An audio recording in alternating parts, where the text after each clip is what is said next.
Welcome to the Stop Down Photography Podcast, episode 82. I'm Scott Davenport. Today's topic is the photo industry news. Is it enlightening or distracting?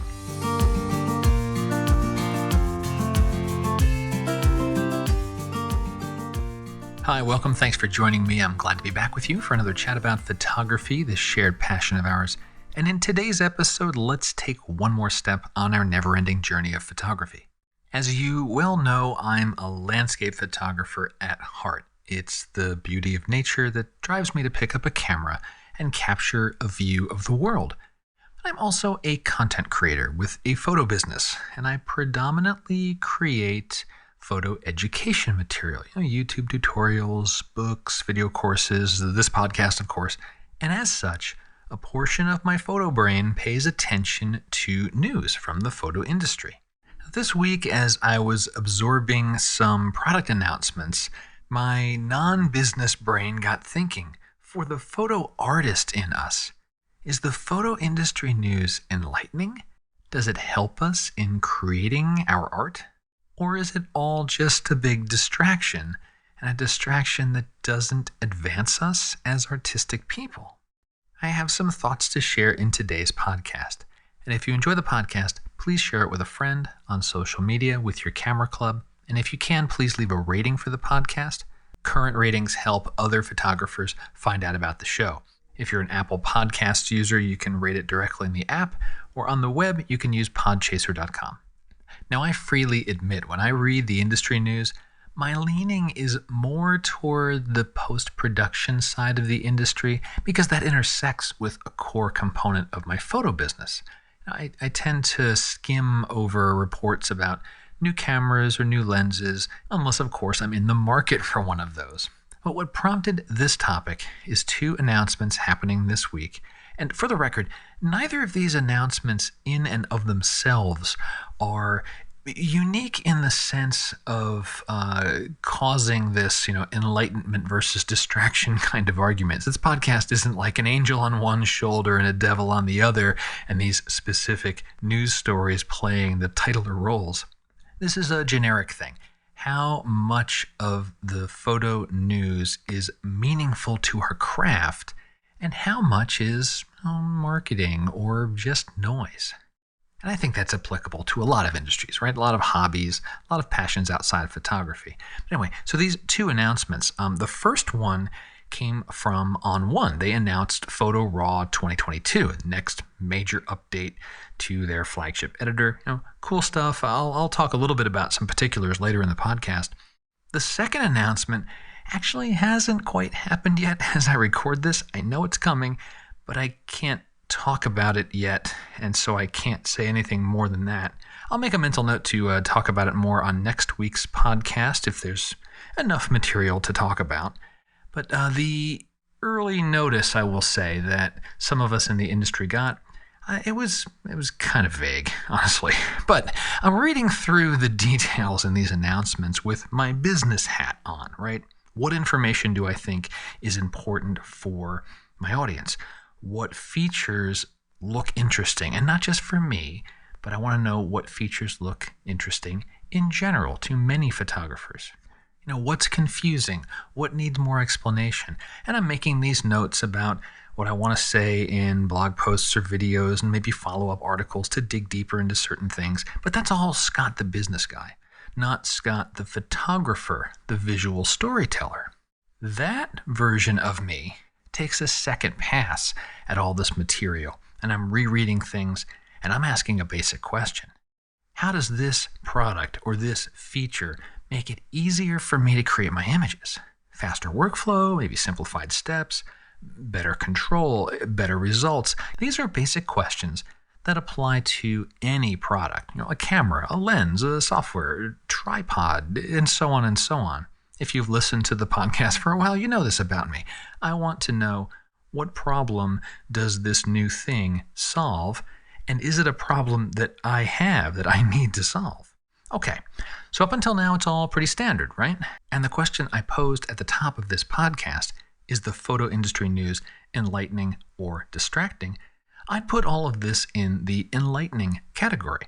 As an artist, a creator, I'm learning things. Now, I might be learning something that will help my craft, help me make my images more easily, or make them better, just either technically better or artistically better, something that improves my craft. Equally valuable, I might learn that a feature or product doesn't really matter to my work. I could live with it. I could live without it. It's not really a motivator to pursue whatever is being talked about in the news. Now, where things got, shall we say, interesting to me is in the next stage of Scott, the business guy, absorbing a new product announcement. I want to know, what are other photographers thinking? I'm one person, one photographer with one way of doing things. Another photographer can, and almost definitely does, have a different take on a product or a feature or a news article.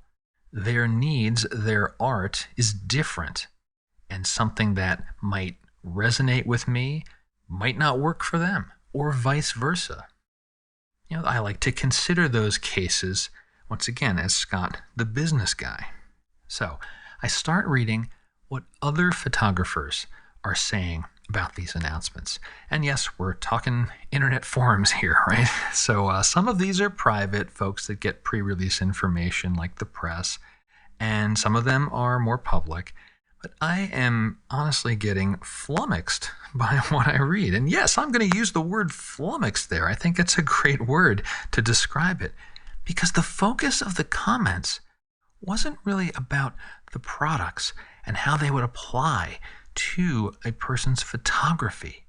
It wasn't about how to create the next great image using that product, or to create imagery more efficiently, more easily, so you can go out and make more images. Or even how something was a very niche type of case, like a certain photographer that does a certain type of work would use it. The comments were much more about specs, about checklist items. Product X has this, why don't you? No information about why that's important, or why it's important to that photographer. And some things were just unilaterally dismissive, declaring such and such a thing as quote-unquote pointless. If the product doesn't have feature X, it's useless. Useless to whom? Useless in what scenario? Very, okay. There's always a level of snarky comments one expects in online forums, but these just felt really trolly, and the comments just kept flowing in. The responses got more and more defensive. You could feel the us versus them camps growing. It's like watching a Psychology 101 group's dynamics experiment just unfolding before my eyes. And I quickly realized I wasn't going to gain the insights I was looking for, how other photographers needed to work, or at least not from this set of photographers. This is where the industry news was just distracting. And it left me with this lingering question. Is photo news enlightening or distracting? And I'm not really sure. I know where I land when I read the news like I described, and what I'll encourage other visual storytellers to do, is first understand your workflow. In the field, what are your bottlenecks? What things get in between you and framing up the next photo? In post-production, what barriers do you have creating your final work? Know your fundamentals. Look inward first, understand, then look outward. And as news reports flow and new products hit the market, you look for things that make it easier to create your images, or things that open up a new avenue of creative exploration for you. That can certainly be enlightening to your artwork. And maybe just skip the distractions of the comment section.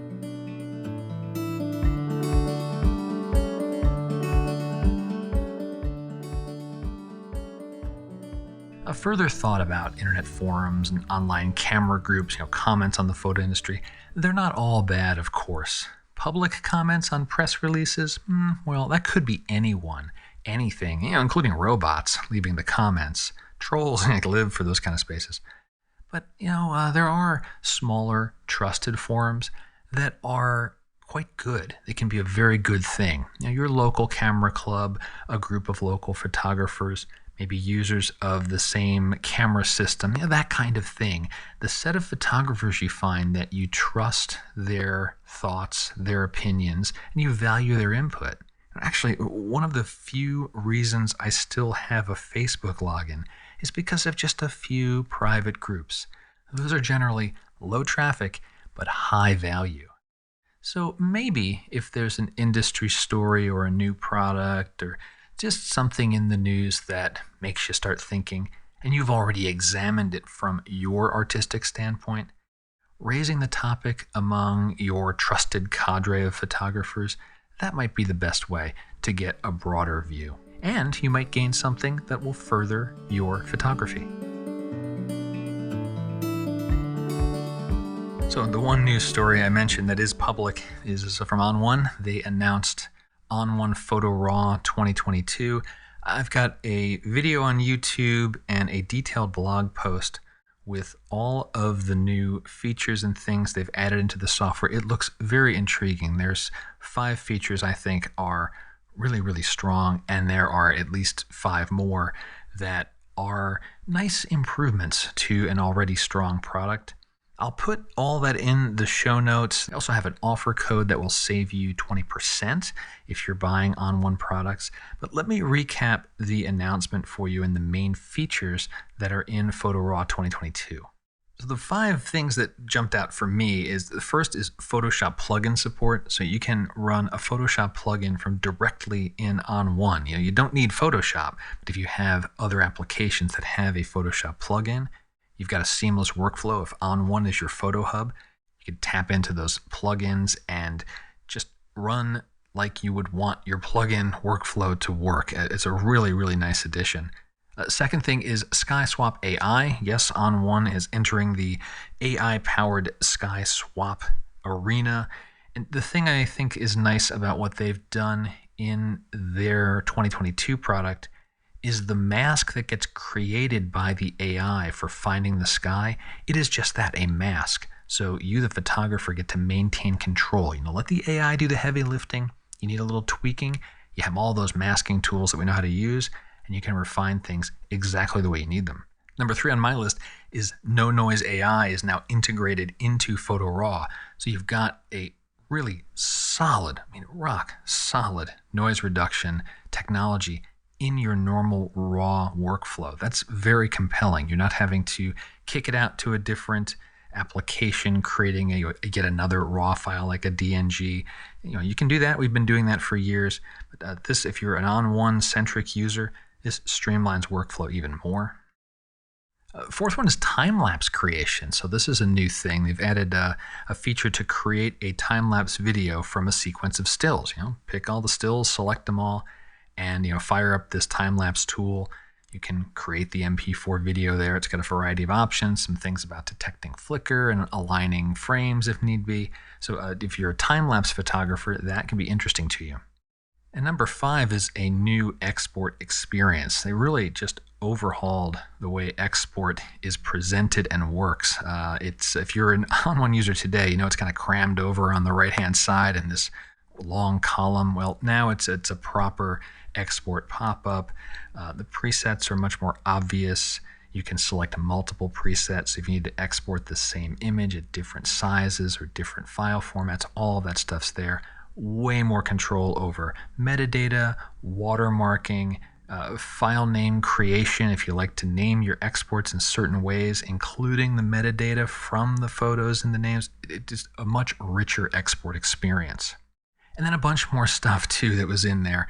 There's the line mask tool, that polygon-shaped masks that came back. That used to be a feature, and now it's back.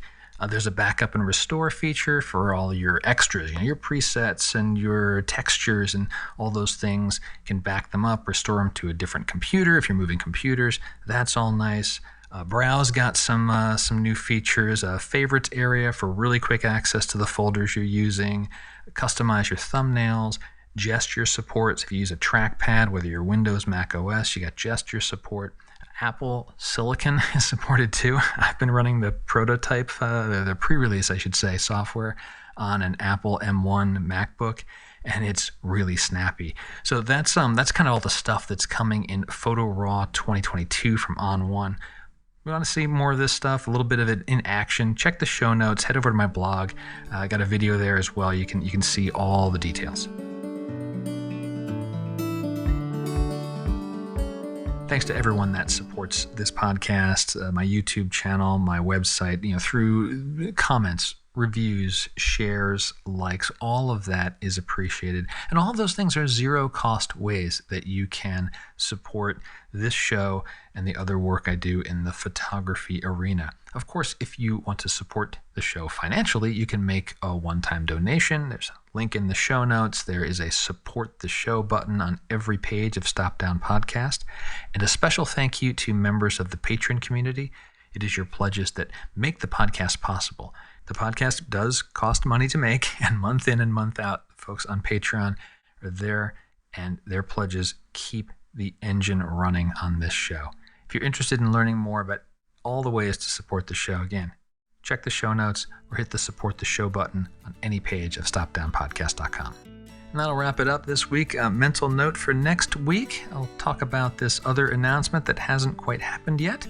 And we'll see what the next 7 days bring photographically. I don't plan out the shows all that far in advance because I do like this to be a little bit of stream of consciousness about what's been going on photographically for me in the last week and how it connects with us as visual storytellers, improving our craft every week, just taking another step on our photo journey. But until then, my name's Scott Davenport. Have fun.